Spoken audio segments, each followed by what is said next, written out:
Salut à toi et bienvenue dans cette première vidéo dédiée au conflit de processus épineux.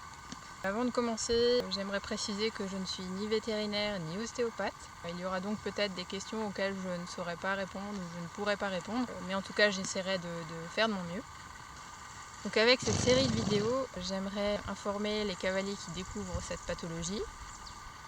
J'aimerais soutenir les propriétaires qui, comme moi, y sont confrontés au quotidien. Et j'aimerais aussi en profiter pour sensibiliser les professionnels de santé aux difficultés que peuvent rencontrer les propriétaires. Tout a commencé en 2015 quand le diagnostic a été posé pour Bilbo, mon cheval. À l'époque, je me suis sentie vraiment très seule. Trouver des informations sur le sujet, c'est très compliqué. Il y en a peu et rarement en français. J'ai beaucoup cherché avant de tomber sur quelques articles mais qui mentionnaient à peine le conflit de processus épineux. Idem pour les témoignages de propriétaires concernés. Il y avait peut-être 2-3 articles qui se battaient en duel. En 2016, j'ai décidé de créer un groupe Facebook dédié au sujet dans le but de trouver plus d'informations. À l'heure d'aujourd'hui, on est plus de 150 membres. Je vous mettrai le lien en barre d'infos et j'espère que vous serez nombreux à nous rejoindre. J'espère par ces vidéos apporter mes connaissances à un maximum de monde et en apprendre surtout encore plus grâce à vous. Alors concrètement, de quoi on parle? Je vais commencer par faire quelques rappels anatomiques.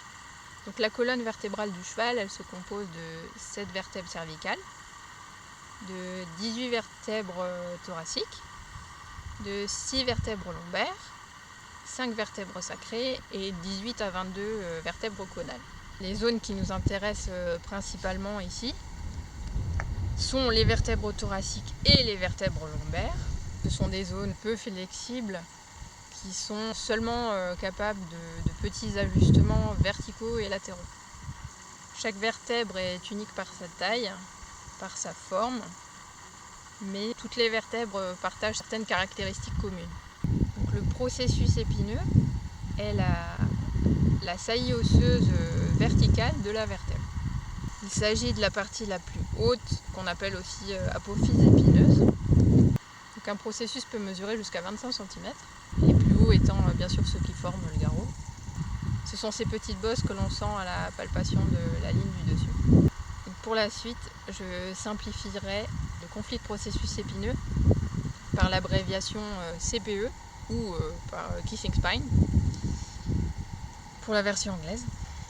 Donc il y a CPE lorsque l'espace entre les processus est inférieur à la normale.